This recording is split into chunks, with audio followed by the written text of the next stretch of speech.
जब मैं यूनिवर्सिटी में कदम रखी तो मेरा दिल अजीब सी घबराहट से धड़क रहा था।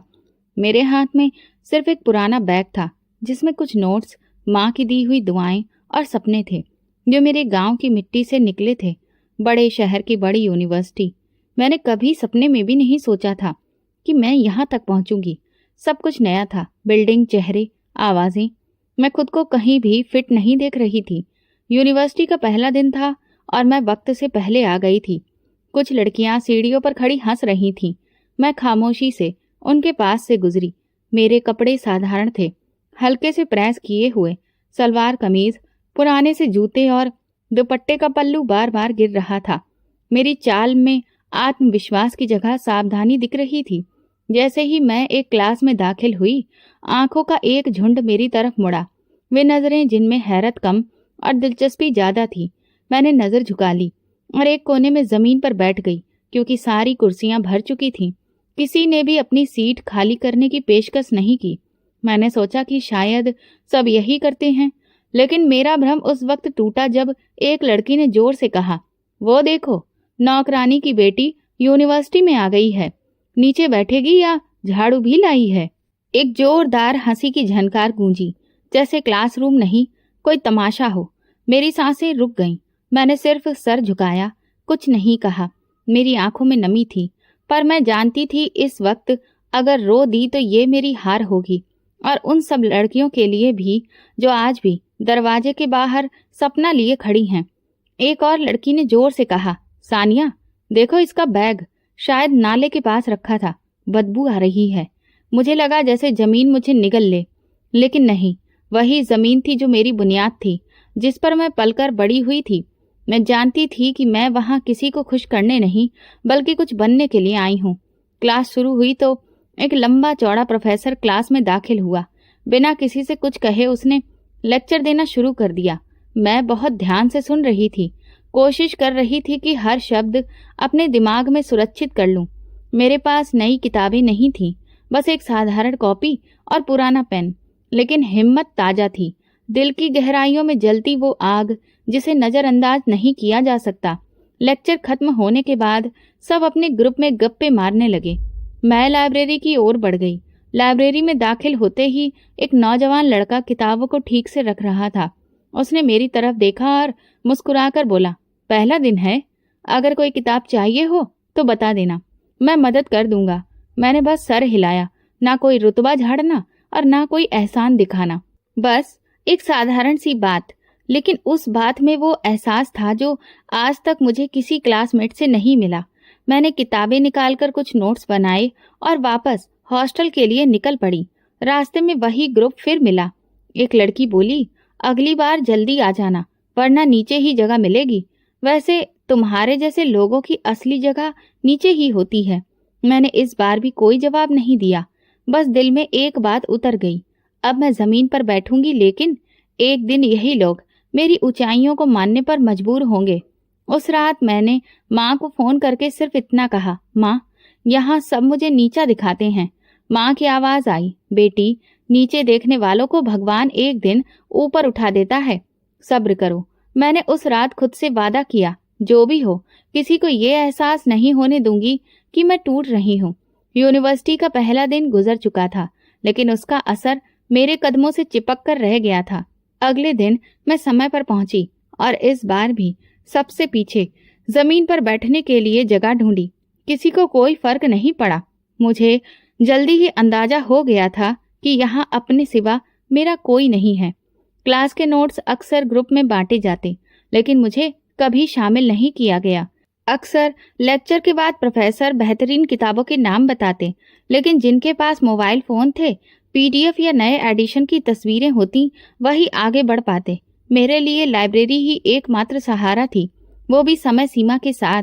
एक दिन मैंने एक क्लासमेट से पूछा, अगर तुम्हारे पास पिछले सेमेस्टर के नोट्स हो तो क्या तुम मुझे दे सकती हो?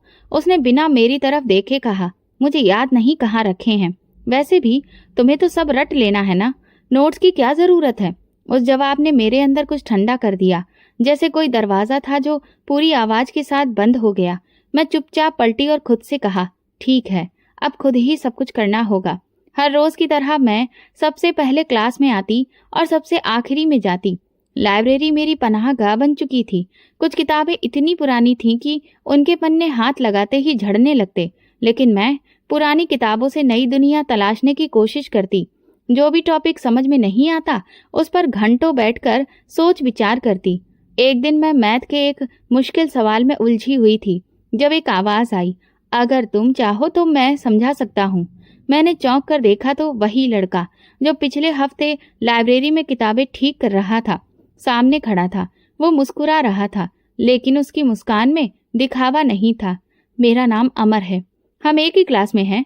तुम हर वक्त कुछ ना कुछ पढ़ती रहती हो, कभी थकी हुई नहीं लगती। मैंने धीरे से सिर हिलाया। जरूरत है, समझना ही पड़ता है, क्योंकि पूछने का अधिकार मुझे मिला नहीं।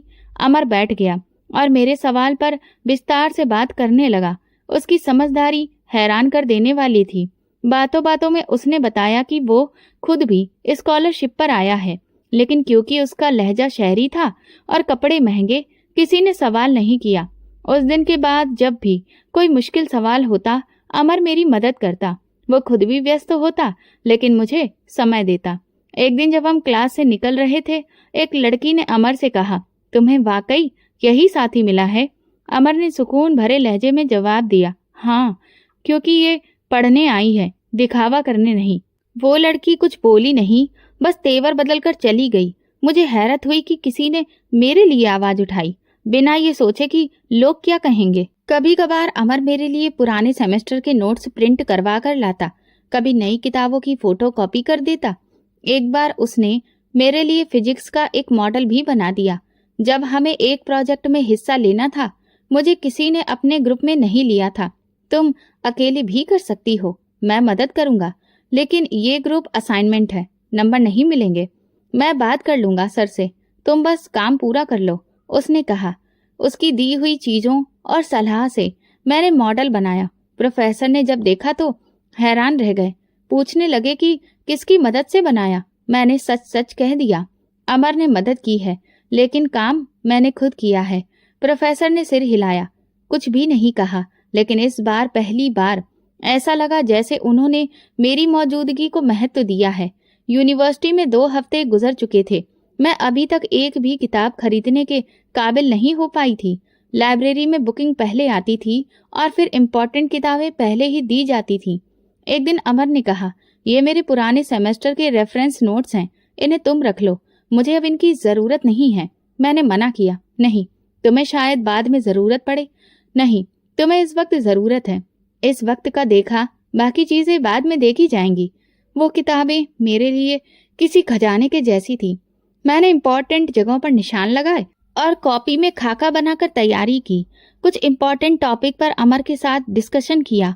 ये जीने का एक नया अंदाज था, जिसे किसी ने सिखाया नहीं, जिसे सिर्फ मौका दिया गया था। कभी मैं उसकी मदद से सवाल हल करती तो वो मुस्कुराकर कहता, देखा, अब तो मुझे पढ़ा सकती हो। हमारी बातचीत हमेशा पढ़ाई के आसपास ही घूमती रहती। हमने कभी भी फिजूल बातें नहीं की।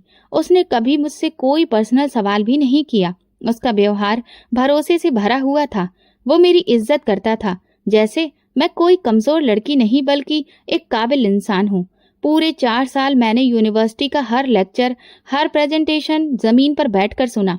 शुरू में ये मजबूरी थी, फिर आदत बन गई और आखिर में मेरी पहचान। शुरू के महीनों में मुझे ये लगा था कि शायद ये वक्त के साथ है, और जैसे जैसे वक्त आगे बढ़ा, लोग बदल जाएंगे, लोगों का व्यवहार नरम हो जाएगा, लेकिन कुछ भी नहीं बदला। चौथे सेमेस्टर में जब रिसर्च वर्क शुरू हुआ तो ग्रुप बने। सबने अपने दोस्तों के साथ ग्रुप बना लिया। मेरा नाम किसी भी लिस्ट में नहीं था। अमर मेरे पास आया। मैंने सर से बात कर ली है, हम दोनों अलग अलग ग्रुप में होंगे। मैंने पूछा, सर ऐतराज नहीं करेंगे? वो कहने लगा, अगर करेंगे भी तो क्या, 2 लोग हैं, काम तो पूरा होगा ना, और हम पूरा करके दिखाएंगे। रिसर्च के लिए हमें कई अलग अलग जगहों की विजिट करनी पड़ी। ऐसी जगहों पर लोग मेरे कपड़ों को देखकर सवालिया नजरों से देखते। अमर हमेशा बात को संभालता। एक दिन हमें एक ऑफिसर का इंटरव्यू लेना था। मैंने सवाल तैयार किए। जब हम पहुंचे तो उसने अमर से कहा, ये आपकी स्टाफ हैं? अमर ने संजीदगी से जवाब दिया, ये मेरी टीम लीड है और मैं इनका असिस्टेंट हूँ। इस जवाब पर वो शख्स चुप हो गया और पूरे इंटरव्यू में मेरी तरफ देखकर कायदे से वैल्यू देते हुए बात करता रहा। वापसी पर मैंने कहा, तुमने जरूरत से ज्यादा इज्जत दी। तो उसने मुस्कुराते हुए कहा, मैंने सिर्फ वही कहा जो तुम हो, बाकी लोग कम देखते हैं तुम्हें, तो पूरा देखना चाहिए ना। चौथे सेमेस्टर में एक परीक्षा में मेरे नंबर कम आए। मैंने प्रोफेसर से रिक्वेस्ट की कि मेरी कॉपी दोबारा चेक की जाए। उन्होंने कहा, वक्त गुजर गया है, अब कुछ भी नहीं हो सकता। अमर ने मेरी कॉपी देखी और कहा, ये तुम्हारी नहीं लगती, इसमें तो कई सारे जवाब गायब हैं। हम दोबारा प्रोफेसर के पास गए और इस बार अमर ने सबूत दिए, यहाँ तक कि पुराने असाइनमेंट से मेरा काम भी दिखाया गया। काफी देर बाद प्रोफेसर बोले, ठीक है, मैं दोबारा देख लेता हूँ। कुछ दिन बाद मेरे नंबर अपडेट हो चुके थे। किसी ने माफी नहीं मांगी, लेकिन मेरे काम को माना गया। ये अमर की लगातार कोशिश का नतीजा था। इन 4 सालों में यूनिवर्सिटी का माहौल कभी भी मेरे लिए आसान नहीं रहा। मौसम बदले, सब्जेक्ट बदले, लेकिन हालात वही रहे। मेरे लिए जमीन पर बैठना एक आदत बन गया था, और उनके लिए भी, जो समझते थे कि इज्जत सिर्फ कुर्सी पर बैठने से मिलती है। अमर कई बार कहता, तुम सिर्फ क्लास नहीं, पूरे सिस्टम को बदल रही हो। मैं हंस देती, मैं सिर्फ अपना रास्ता बना रही हूँ। अगर किसी को इससे हिम्मत मिलती है तो वो उसका नसीब है। ग्रेजुएशन के आखिरी दिन सब तस्वीरें खिंचवा रहे थे। मैंने अमर से कहा, क्या हमारे पास भी कोई यादगार तस्वीर नहीं होनी चाहिए? उसने कहा, होनी चाहिए, लेकिन जमीन पर। वही तुम्हारी असली पहचान है। हम दोनों ने एक तस्वीर ली। मैं जमीन पर बैठी थी और वो मेरे पास खड़ा था। वो तस्वीर बाद में मेरी जिंदगी की सबसे कीमती तस्वीर बनी। 4 साल बाद जब मैंने यूनिवर्सिटी के गेट से बाहर कदम रखा तो दिल में फख्र था, कोई शिकायत नहीं थी। मुझे पता था कि मैं जमीन की बेटी हूँ और इसी जमीन से मैंने अपनी पहचान बनाई है। यूनिवर्सिटी खत्म हुई तो ऐसा लगा जैसे कोई सफर पूरा हो गया हो, लेकिन जल्दी ही समझ आया, असली कहानी तो अब शुरू होनी है, जब सब अपने अपने करियर के रास्तों पर चल पड़े। कोई नौकरी की तरफ, कोई शादी की सलाह पर। मैंने उसी वक्त एक नई लड़ाई चुन ली, सिविल सर्विसेज की तैयारी। ये फैसला आसान नहीं था, मुकाबला बहुत कठिन था, मेहनत भारी थी और वक्त मेरे साथ नहीं था। लेकिन मेरे पास वो था जो बहुतों के पास नहीं होता, चट्टान जैसी हिम्मत और माँ का आशीर्वाद।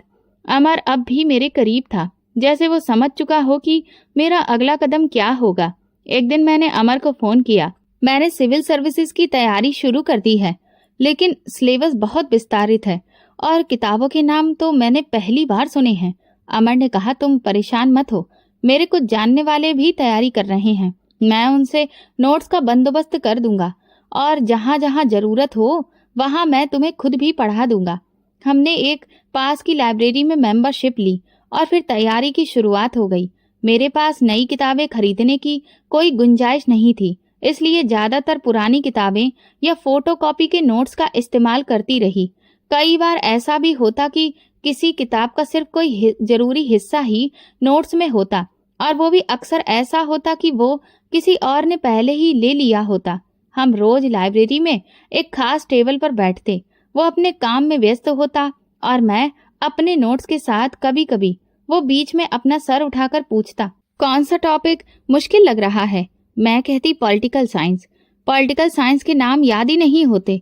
वो मुस्कुराकर कहता, आज रात हम इस पर ही अच्छे से डिस्कशन करेंगे। हमने अपना एक रूटीन बना लिया था, सुबह से शाम तक नोट्स को अच्छे से पढ़ना और फिर शाम को फ्री होने के बाद उन पर डिस्कशन, और रात को एक छोटा सा क्विज टेस्ट। वो इम्पोर्टेंट टॉपिक्स पर बोलने की प्रैक्टिस करवाता, वो सवाल करता और फिर मेरी उस पर पूरी तैयारी सुनता।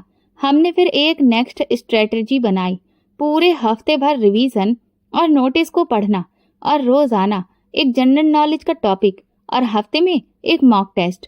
एक दिन जब हम करंट अफेयर्स का एक टॉपिक पढ़ रहे थे तो मैंने कहा, अजीब बात है ना, हम कई सारी तारीखों से सीखते हैं और मैं इन तारीखों से भागती हूँ। अमर ने कहा, लेकिन अब तुम अपनी तारीख लिखने जा रही हो। मेरी माँ भी इस पूरे वक्त में सबसे ज्यादा मेरे लिए प्रार्थना करने वाली थी। वो सुबह सबसे पहले उठकर मेरे लिए प्रार्थना करती। जब वो फोन करती तो कहती, बेटी सोने से पहले कुछ खा लेना, पढ़ाई तभी कामयाब होती है जब शरीर भी हेल्दी हो। हमेशा की तरह मैंने एक छोटे से ऑनलाइन ग्रुप के लिए भी पढ़ाना जारी रखा ताकि कुछ खर्चा चलता रहे।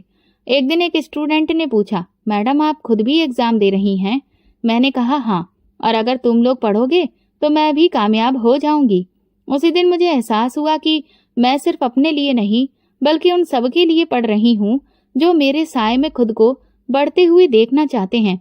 तैयारी के आखिरी महीने में जब काफी सारे टॉपिक्स कंप्लीट हो चुके थे तो हमने एक प्लान बनाया।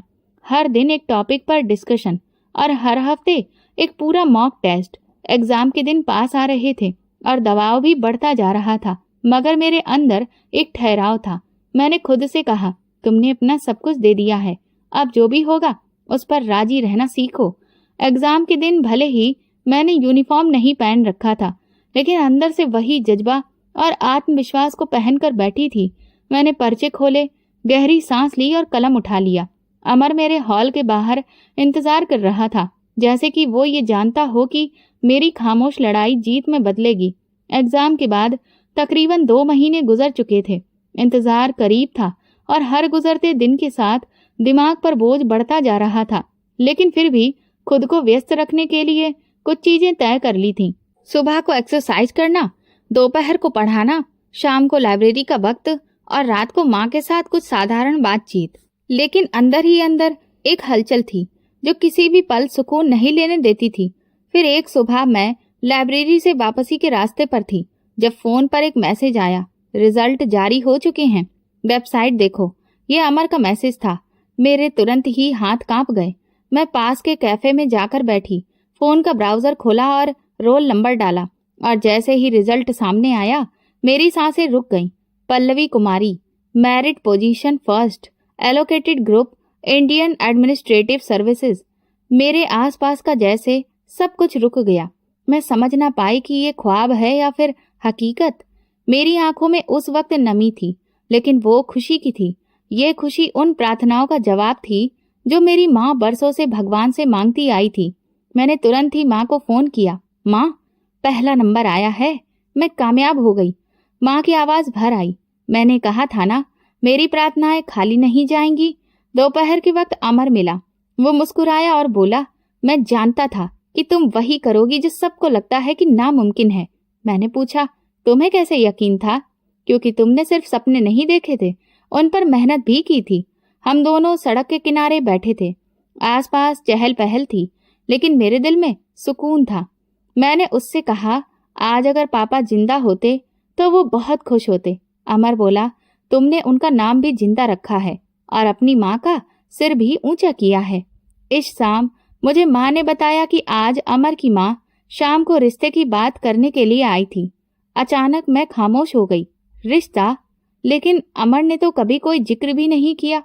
माँ कहने लगी, अमर ने हमेशा तुम्हारी इज्जत की है और ये फैसला तुम्हें बताए बिना नहीं किया। मैं हैरान रह गई। अमर, जिसने हर कदम पर मेरी मदद की, जिसने कभी भी अपनी मौजूदगी को बोझ नहीं बनाया, जिसने कभी मेरे रास्ते में कोई रुकावट नहीं बनाई, वो सब कुछ अपने दिल में रख रहा था। उस रात मैंने सोचा, मैंने तो हमेशा अमर को एक दोस्त समझा, एक साथी, एक रोशनी, मगर वो मोहब्बत जिसमें इजहार नहीं सिर्फ भरोसा हो, वो शायद सबसे अलग होती है। अगले दिन जब मैं अमर से बात कर रही थी तो मैंने उससे पूछा, तुमने अपनी माँ को क्यों भेजा? तुमने मुझसे कभी कुछ भी क्यों नहीं कहा? अमर ने नजरें झुकाते हुए जवाब दिया, क्योंकि मैं तुम्हें मजबूर नहीं करना चाहता था। मैं चाहता था कि तुम अपने मुकाम तक खुद पहुंचो, अपनी पहचान खुद बनाओ। अगर तुम कभी मेरे साथ जिंदगी का सफर शुरू करना चाहो तो वो तुम्हारा फैसला हो, किसी दबाव का नहीं। मैं कुछ लम्हों के लिए चुप रही, फिर कहा, मैंने तुम्हें हमेशा अपने करीब पाया है। तुम्हारी बातों और तुम्हारी आंखों में कभी कोई खुदगर्जी नहीं देखी। शायद बस यही काफी है। अमर ने फक्र से कहा, अगर तुम हाँ कह दो तो ये मेरी जिंदगी का सबसे कीमती फैसला साबित होगा। मैंने मुस्कुराकर सिर हिला दिया। वो लम्हा भी खामोश था, लेकिन दिलों में शोर था। इस हफ्ते मुझे सरकारी तौर पर सूचना मिली कि मुझे दिल्ली में असिस्टेंट कमिश्नर के पद पर पोस्टिंग दी जा रही है। जो लड़की हमेशा जमीन पर बैठा करती थी अब सरकारी कुर्सी पर बैठने जा रही थी।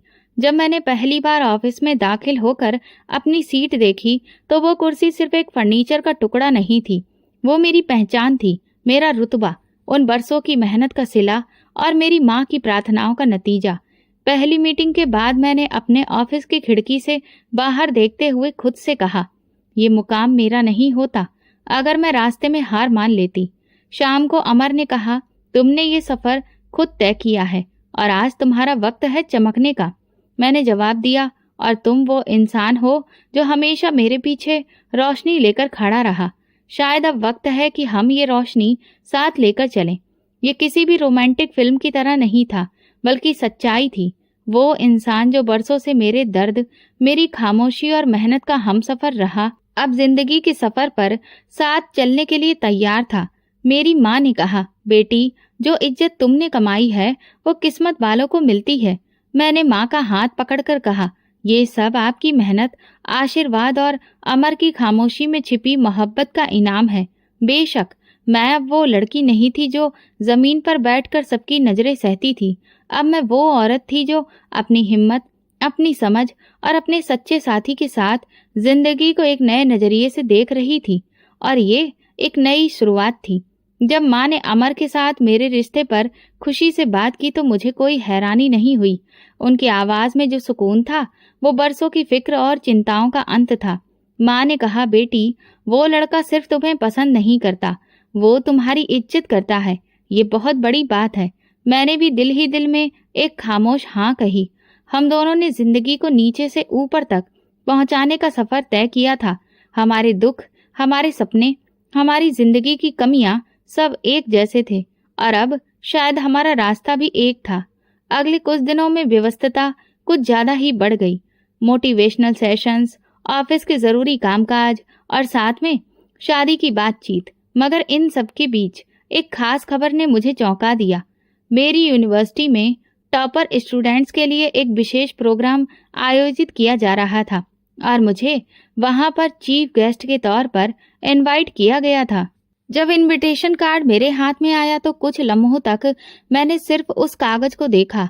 वही यूनिवर्सिटी, वही बिल्डिंग, वही लोग जिनके सामने मैं अक्सर जमीन पर बैठती थी और जिन्होंने मेरी मौजूदगी को गैर जरूरी समझा था, आज मुझे स्टेज पर बुलाने वाले थे। ये एक साधारण सा संदेश था, लेकिन उसके अंदर एक पूरी तारीख कैद थी। मैंने अमर से इस बारे में जिक्र किया तो उसने कहा, ये सिर्फ एक प्रोग्राम नहीं, तुम्हारे सफर की पहचान है। जाओ, लेकिन वैसे ही जाओ जैसे हमेशा जाती रही हो। तुम्हारी असली ताकत है तुम्हारी सादगी। प्रोग्राम से एक दिन पहले मैंने अपनी एक साधारण सी ड्रेस निकाली, दुपट्टा प्रेस किया और वही पुराने जूते पहने जो यूनिवर्सिटी के टाइम पर खरीदे थे। मुझे वहां पर किसी को भी खुश नहीं करना था, मुझे सिर्फ अपना सच साथ लेकर जाना था। प्रोग्राम के दिन सुबह से ही बहुत सारे पैगाम आ रहे थे। यूनिवर्सिटी के स्टाफ के लोग बार बार टाइम को लेकर और मेहमानों के आने से संबंधित प्रोटोकॉल की जांच पड़ताल कर रहे थे। मैंने हमेशा की तरह सादगी को ही महत्व दिया। अपना वही सफेद दुपट्टा, गोल्डन रंग का सूट और वही जूते पहनकर तैयार हुई। ये कपड़े अब मेरे ही किरदार की पहचान बन चुके थे और मैंने आज तक कभी खुद को किसी और के हिसाब से ढालने की कोशिश नहीं की थी। यूनिवर्सिटी के गेट पर पहुंचते ही मैंने वही पुराना सिक्योरिटी गार्ड देखा जिसके सामने मैं अक्सर यूनिवर्सिटी कार्ड दिखाने के लिए खड़ी रहती थी। आज पहचान के लिए मुझे कुछ कहना ही नहीं पड़ा। स्टाफ का एक आदमी मुझे देखते ही तुरंत उठा, मैडम वेलकम, आपको अंदर ले जाने का इंतजाम किया गया है। मैंने उसे थैंक यू कहा और अंदर कदम रखा। वैसा ही लॉन, वैसी ही दीवारें, वही रास्ता, जैसे वक्त एक लम्हे के लिए पीछे चल पड़ा था। कुछ लोग मुझे रास्ते में देखकर सैल्यूट कर रहे थे, कुछ मुझे विश कर रहे थे और कुछ आंखों के किनारों से देख रहे थे, जैसे अभी भी यकीन करना मुश्किल हो कि ये वही पल्लवी है जिसे अब स्टेज पर बुलाया जा रहा है। ऑडिटोरियम में दाखिल होते ही मेरी नज़र सबसे पहली कतार में बैठे कुछ जाने पहचाने चेहरों पर पड़ी। उनमें कुछ प्रोफेसर्स थे जिनकी क्लासेस में मैं हमेशा आखिरी सीट या फिर फर्श पर बैठती थी। कुछ ने मुझे देखा और कुछ ने मुझे नज़रअंदाज किया, लेकिन मेरे कदम मजबूत थे। मैं चल रही थी जैसे हमेशा चलती रही। प्रोग्राम अभी शुरू नहीं हुआ था, मैं अपनी सीट की तरफ बढ़ ही रही थी कि अचानक एक जानी पहचानी आवाज कानों से टकराई। अच्छा, तुम वही हो जो हमेशा जमीन पर बैठी रहती थी? यहाँ भी कुर्सियां कम हैं, नीचे बैठ जाओ। ये कमेंट एक पुराने प्रोफेसर की तरफ से आया था, जिन्हें मैंने हमेशा खामोश तमाशाई के तौर पर ही जाना था। हॉल में एक पल के लिए खामोशी छा गई। वो हंसी जो एक कमेंट के साथ आती है कहीं गुम हो चुकी थी। सबकी नजरें मुझ पर थीं। वो लम्हा नाजुक जरूर था, लेकिन मैंने अपनी आवाज में कोई तेजी नहीं आने दी। मैंने मुस्कुराकर नरमी से कहा, सर, मैं आज भी जमीन पर बैठ सकती हूँ, क्योंकि मेरी बुनियाद ऐसी जमीन से है। लेकिन आप बताइए, क्या आप मेरी इजाजत के बगैर आज इस कुर्सी पर बैठ सकते हैं? जब मैंने माइक पर यह बात कही, मैं आज भी जमीन पर बैठ सकती हूँ क्योंकि मेरी बुनियाद इस जमीन से है, लेकिन आप मेरी इजाजत के बिना इस कुर्सी पर नहीं बैठ सकते। तो हॉल में खामोशी पसर गई थी। एक ऐसी खामोशी जिसमें सिर्फ सोचने की आवाज थी। किसी की हंसी नहीं थी, किसी ने मजाक नहीं बनाया, और सबकी नजरें बस मेरी तरफ जमी रही। प्रोफेसर का चेहरा पहले हैरत में था, पर जैसे अंदर ही अंदर कुछ ढूंढ रहे हो, कुछ पुराना जो याद आ रहा हो। उनकी आंखें बिल्कुल झपकना भूल चुकी थीं। शायद उन्हें अपनी बात के वजन का अंदाजा ही नहीं था, और शायद उन्हें ये ख्वाबों ख्यालों में भी एहसास नहीं था कि जवाब इतना सीधा और मजबूत होगा। मैं उस लम्हे में नहीं रुकी, उस तेजी के साथ आगे बढ़ी और अपनी सीट संभाली। बाकी मेहमानों के बीच बैठकर मेरे लिए ये सिर्फ एक कुर्सी नहीं थी, ये मेरे सफर की मोहर थी। प्रोग्राम का माहौल पूरी तरह से बदल चुका था। मेजबान ने अपने अंदाज में मेरी कामयाबी की सराहना की, पर असली बात तो पहले ही हो चुकी थी। जब मुझे स्टेज पर बोलने के लिए बुलाया गया, तो मैंने वो बातें कही जो बरसों से मेरे दिल में दबी हुई थी, लेकिन कभी किसी से कही नहीं थी। एजुकेशन सिर्फ एक डिग्री का नाम नहीं है, ये वो सच है जो हमें दूसरों को इंसान समझना सिखाती है। अगर क्लास में किसी स्टूडेंट के कपड़े उसके अधिकार को कम कर दें, तो फिर वो शिक्षा का मंदिर नहीं, बल्कि सिर्फ एक बिल्डिंग बनकर रह जाता है। मैंने हॉल में मौजूद हर एक चेहरे की तरफ देखा, हर एक आंख को।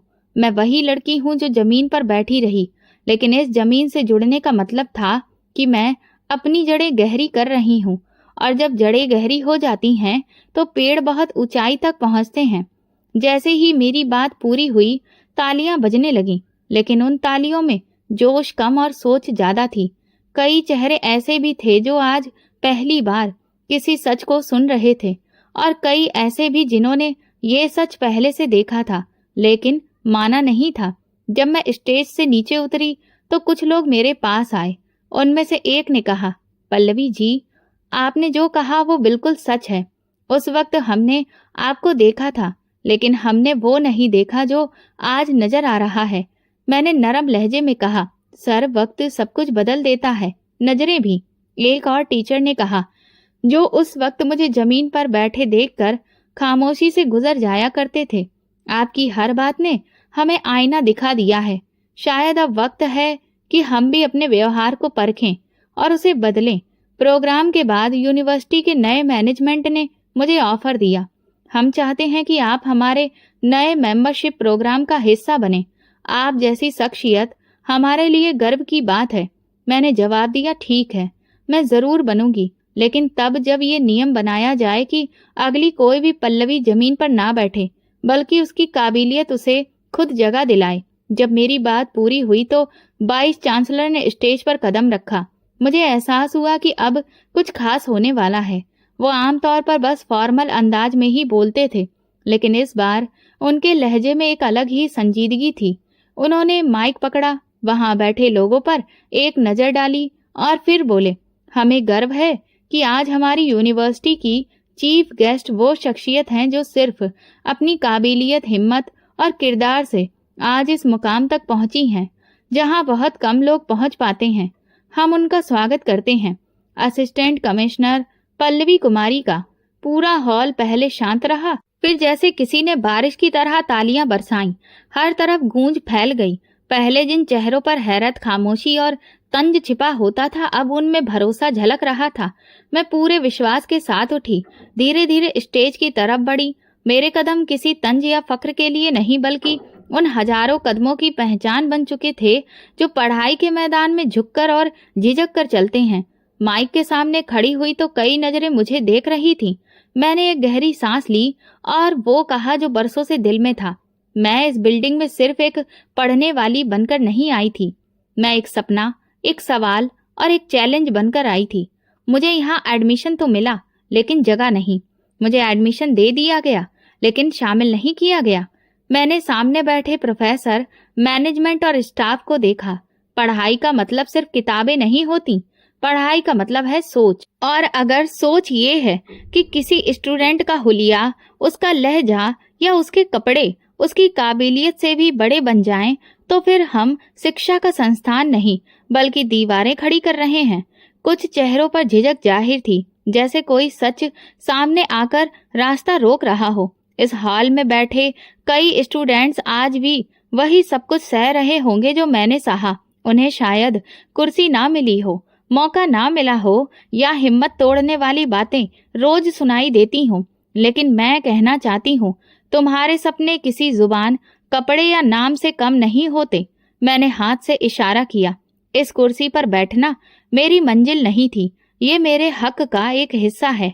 मेरा असली मुकाम वो है जहां मैं किसी और के लिए जरिया बन सकूं। कुछ स्टूडेंट्स की आंखों में चमक सी आ गई, जैसे कुछ देर पहले उनके दिल के किसी सवाल को किसी ने आवाज दे दी हो। मैं जब पहली बार जमीन पर बैठकर क्लास सुनी थी तो सोचा था कि एक दिन जमीन से उठकर खड़ा होना है, मगर अब जब इस मुकाम पर हूं तो जानती हूं कि मेरी असली ताकत वही जमीन है, वही सब्र, वही हिम्मत, वही खुददारी। स्टेज पर खामोशी थी, लेकिन वो खामोशी बेमानी नहीं थी, वो लोगों के दिलों में उतरती जा रही थी। मुझे अफसोस है कई बार इस तरह के व्यवहार पर किसी भी प्रोफेसर ने आवाज नहीं उठाई। खामोशी अक्सर जालिम लोगों की मददगार बन जाती है। शिक्षा का संस्थान वो होना चाहिए जहां स्टूडेंट को ना सिर्फ नॉलेज दी जाए बल्कि उसे बराबरी का दर्जा भी दिया जाए। सामने बैठे वाइस चांसलर हल्के से सिर हिला रहे थे, जैसे हामी भर रहे हो कि सच्चाई कड़वी जरूर होती है, लेकिन जरूरी भी। इंसान के स्टेटस का फर्क सिर्फ दिलों का नहीं होता, बल्कि सच का भी फर्क होता है। जब हम बच्चों को ये सिखाते हैं कि वे खुद से नीचे लोगों से अलग हैं, तो वे बड़े होकर ताकत को हथियार बनाते हैं, इंसाफ को नहीं। मैं माइक से कुछ कदम पीछे हटकर बोली, आज मैं यहाँ हूँ, लेकिन मेरा असली मकसद यहाँ खड़े होकर सिर्फ भाषण देना नहीं है। मेरा असली मकसद ये है कि कोई और पल्लवी किसी भी संस्थान में इस तरह से शर्मिंदा ना हो, वो कभी भी किसी के तंज का निशाना ना बने, किसी का भी अधिकार जमीन पर ना रखा जाए। मेरी बात खत्म होने के बाद स्टेज पर एक बार फिर से सन्नाटा छा गया, मगर उसके पीछे की आवाज अभी भी हॉल के हर एक कोने में दर्ज हो रही थी, जैसे शब्द दीवारों पर छप चुके हों। मैं अपनी सीट पर वापस आकर बैठी तो महसूस किया कि कई नजरें अब झुकी हुई थीं। वो चेहरे जो पहले बहुत ही आत्मविश्वास से भरे हुए थे, अब अंदर से खामोश और सच में खोए हुए नजर आ रहे थे। प्रोग्राम के बाद जब मेहमानों के लिए चाय का बंदोबस्त हुआ तो मैं भी वहां पहुंची। कुछ लोग बस फॉर्मेलिटी से मिल रहे थे, कुछ खामोशी से खड़े थे। एक लम्हे को महसूस हुआ जैसे सब कुछ कहना चाहते हैं, लेकिन शब्द साथ नहीं दे रहे। पहली बार एक ऐसे प्रोफेसर मेरे पास आए जिन्होंने कभी मुझे नजर भरकर भी नहीं देखा था। उन्होंने धीरे से कहा, पल्लवी, अगर वक्त पीछे ले जा सकता तो मैं बहुत कुछ बदल देता, शायद तुम्हारे लिए कोई कुर्सी निकाल देता। मैंने नरम लहजे में जवाब दिया, वक्त शायद पीछे ना जाए, लेकिन सोच आगे जा सकती है। किसी और के लिए अब वो कुर्सी खाली रखी जा सकती है। दूसरी तरफ से एक सीनियर प्रोफेसर जो अब एक निजी कंपनी में ऊंचे ओहदे पर थे, मेरे पास आए। याद है, एक बार तुम लाइब्रेरी में जगह मांग रही थी और हमने इनकार कर दिया था। आज सोचता हूँ हमने तुमसे नहीं, अपनी ज़मीर से इनकार किया था। मैंने कहा, मैं उस वक्त जगह ढूंढ रही थी, आज खुद जगह बनाई है। माफी की जरूरत अब नहीं है, बस सीखने की है। उस दिन प्रोग्राम में बहुत लोग मेरे पास आए और उनका लहजा भी बदला हुआ था, जैसे वो अंदर से हिल चुके हों, मगर मेरे अंदर अब कोई खालीपन नहीं था, कोई कमी महसूस नहीं हो रही थी। मैंने अपनी पहचान लोगों के व्यवहार से नहीं, अपनी मेहनत से बनाई थी। एक क्लासमेट ने मुझसे कहा, हम में से किसी को भी नहीं लगता था कि तुम इस मुकाम तक पहुंच जाओगी। तुम्हें नीचे देखना आसान था क्योंकि हम खुद ऊपर नहीं जा सके। मैंने उसकी बात पूरी होने दी, फिर कहा, मैंने कभी ऊपर जाने का सपना नहीं देखा, मैंने सिर्फ गिरने से इनकार किया था। इसी दौरान यूनिवर्सिटी की एक नई स्टूडेंट मेरे पास आई। उसकी आंखों में कुछ सवाल छुपे हुए थे। मैडम, आपसे मिलकर लगा जैसे हम जैसे लोगों के लिए भी कोई रास्ता है। मैंने उसके कंधे पर हाथ रखा और कहा, रास्ता हमेशा होता है, बस अक्सर लोग उस पर चिराग नहीं जलाते। अगर तुम जलाओगी तो तुम्हारे पीछे चलने वाले कम नहीं होंगे। वो लम्हे कीमती थे, लेकिन उनमें जज्बातों का शोर नहीं था, हर बात में वजन था। कई लोग जिन्होंने कभी मेरा मजाक बनाया था अब नजर नहीं मिला पा रहे थे। एक प्रोफेसर जिसने कभी मेरी परफॉर्मेंस को भी महत्व नहीं दिया था, वो आकर बोले, तुमने आज जो कहा उससे ज्यादा मजबूत सबक हमने शायद खुद भी कभी नहीं सीखा था। मैंने मुस्कुराकर जवाब दिया, काश ये सबक मेरे बोलने से पहले आप खुद से सीख लेते। इन बातों में कोई बदले की इच्छा नहीं थी, बल्कि बस ये जानती थी कि अब मैं खुद को मनवा चुकी हूँ और ये पहचान किसी भी माफी की मोहताज नहीं थी। उसी वक्त जिन्होंने मेरी खामोशी को मेरी कमजोरी समझा था, आज मेरी आवाज की गहराई सुन रहे थे। एक पुरानी याद अचानक मेरे मन में लौट आई। वो क्लास का दिन, पहले तंज और वो फर्श जिस पर मैंने अपनी पढ़ाई की बुनियाद रखी थी। अगर उस दिन मैं जवाब देती तो शायद ये सफर वो न होता जो आज बन गया। मैं हर जख्म को सिखाने में बदल चुकी थी, हर खामोशी को खुद पर यकीन में। अमर ने बाद में फोन पर पूछा, कैसा लगा सबके सामने वो बात कह देना जो बरसों से दिल में थी? मैंने कहा, ऐसा लगा जैसे अंदर का बोझ किसी को बिना सुनाए हल्का हो गया हो और सबको ये याद दिलाना जरूरी था कि पढ़ाई सिर्फ उनका हक नहीं है जिनके पास सब कुछ है। अमर कहने लगा, और तुमने सिर्फ बात नहीं की, तुमने मिसाल भी दी। प्रोग्राम खत्म होने के बाद मैं यूनिवर्सिटी के लॉन में कुछ देर चहलकदमी कर रही थी। वही एक लड़की बेंच पर बैठी मुझे देख रही थी। मैं उसके पास गई तो उसने कहा, मैडम, मैं एक पिछड़े इलाके से आई हूँ। यहाँ अक्सर लोग मेरे बात करने के तरीके पर हंसते हैं, लेकिन आज आपको सुनकर हिम्मत मिली है। मैंने कहा, अपने लहजे से कभी भी शर्मिंदा मत होना। असली पहचान वो है जो तुम्हारे अंदर है, बाहर के शब्द सिर्फ दिखावे होते हैं। वो धीरे से मुस्कुराई, जैसे कोई जख्म थोड़ा सा भर गया हो। उसी दिन के बाद मुझे कई इवेंट्स के इनविटेशंस और मैसेजेस आए जिनमें तारीफ से ज्यादा माफी मांगी जा रही थी, लेकिन मैं जानती थी मेरी कहानी अब किसी और की हिम्मत बन चुकी थी। मैं वापस जाते हुए गाड़ी में बैठी तो अपना चेहरा खिड़की की तरफ मोड़ लिया। बाहर मौसम बदल रहा था, शायद अंदर भी। मैंने खुद से कहा, अब शर्मिंदगी का वक्त उनके लिए है जिन्होंने आवाज नहीं उठाई, और मेरा वक्त है रोशनी बांटने का।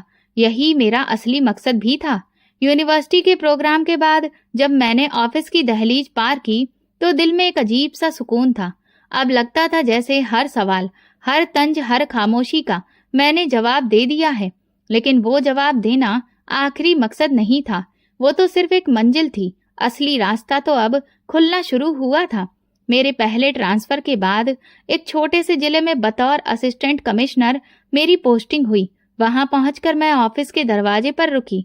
वही सादा सा नाम पढ़ा, पल्लवी कुमारी, असिस्टेंट कमिश्नर, और फिर दरवाजा खोलकर अंदर दाखिल हुई।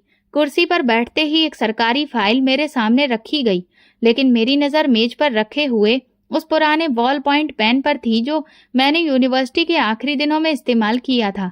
मैंने उसे हमेशा अपने साथ रखा था, इस कहानी के लिए कि मैं कहाँ से आई हूँ। जिले के पहले दिन मैंने सभी सरकारी स्कूलों की लिस्ट मंगवाई, फिर एक एक करके विजिट शुरू किया। जहाँ पर बिल्डिंग खस्ता हाल थी वहाँ दोबारा कंस्ट्रक्शन की बात की, जहाँ सुविधाओं की कमी थी वहाँ सुविधाएं मुहैया करवाने की कोशिश की।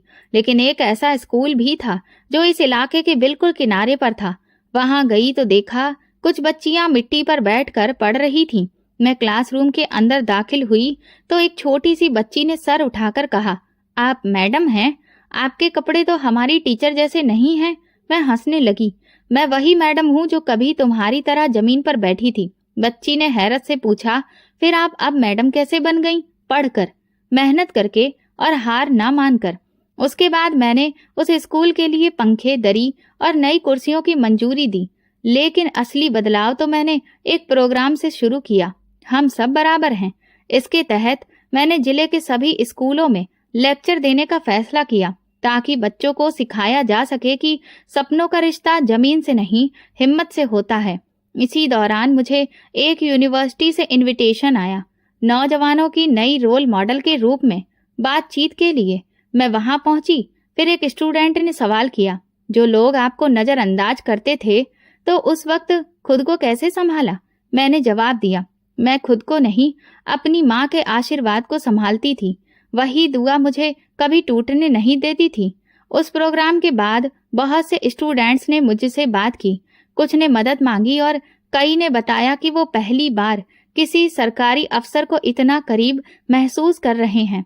मैंने उन सबसे एक ही बात कही, मेरी कामयाबी सिर्फ मेरी नहीं, उन सब की है जो मेरे जैसे थे या मेरे बाद आएंगे। अमर अब मेरी सोच का हम सफर था। उसने अपनी एक छोटी सी सोशल एंटरप्राइजेस बनाई थी, जो बच्चों के लिए शिक्षा के मुफ्त सेशन करवाता था। हम दोनों ने मिलकर कई एजुकेशन कैंपस की शुरुआत की। मैं नीति निर्माण के तहत पर काम करती और वो फील्ड में। एक शाम जब मैं ऑफिस से वापस आ रही थी तो रास्ते में गांव के चौराहे पर कुछ नौजवानों को बैठे देखा। उनमें से एक ने मुझे देखकर कहा, मैडम आप टीवी पर भी आई थी ना?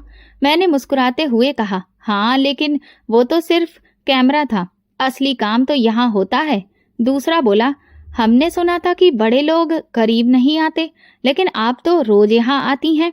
मैंने जवाब दिया, बड़े वो नहीं होते जो दूर खड़े हों, बड़े वो होते हैं जो तुम्हें तुम्हारी कीमत समझाएं। उन नौजवानों में से एक जो कभी स्कूल के बाहर काम करता था, अब हमारे स्कॉलरशिप प्रोग्राम का हिस्सा था। उसने बाद में एक ईमेल में लिखा, मैडम आपकी वजह से मैं किताबों को बोझ नहीं, ताकत समझना शुरू कर दिया है।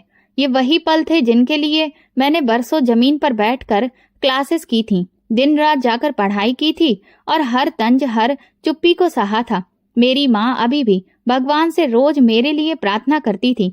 वो अक्सर कहती, बेटी अब तुम दूसरों के लिए दुआ बन चुकी हो। और मैं सोचती हूँ शायद इसी का नाम रोशनी है, जो खुद जले ताकि दूसरों का रास्ता रोशन कर सके। आखिरी दिनों में जब एक एजुकेशन कॉन्फ्रेंस में मुझे best role model for education का खिताब दिया गया तो मैंने माइक पर सिर्फ एक बात कही, मैं वो रोशनी नहीं बनना चाहती, मैं वो आग बनना चाहती हूँ जो कभी बुझाई न जाए। जब प्रोग्राम खत्म हुआ तो एक छोटा सा बच्चा पास आकर बोला, मैडम क्या मैं भी एक दिन आपकी तरह बन सकता हूँ? मैंने उसका हाथ पकड़कर कहा, तुम मुझसे भी आगे जा सकते हो अगर तुम खुद को कभी कम ना समझो। वो पल मेरे लिए एक सफर की शुरुआत थी। मैं जान चुकी थी कि मेरा असली मुकाम सिर्फ वो कुर्सी या पद नहीं है। मेरा असली मुकाम उन दिलों में है जहां उम्मीदें जगह बना रही हैं। मेरी जिंदगी का एक पन्ना पूरा हो चुका था, लेकिन कहानी अभी बाकी थी और जब तक ये आग जलती रहेगी, रास्ते रोशन होते रहेंगे। मैं आसमान की तरफ देखने लगी। हल्की सी हवा चल रही थी। मैं मुस्कुराई, साधारण तरीके से लेकिन पूरे विश्वास के साथ, क्योंकि ये अंत नहीं था बल्कि एक नई शुरुआत थी। तो दोस्तों, अगर आपको हमारी कहानी पसंद आई हो तो कमेंट करके जरूर बताएं, वीडियो को लाइक करें और ज्यादा से ज्यादा शेयर करें। अगर आप चैनल पर नए हैं तो सब्सक्राइब जरूर करें और नोटिफिकेशन बेल को दबाएं ताकि अगली अपडेट सबसे पहले आपको मिले। धन्यवाद।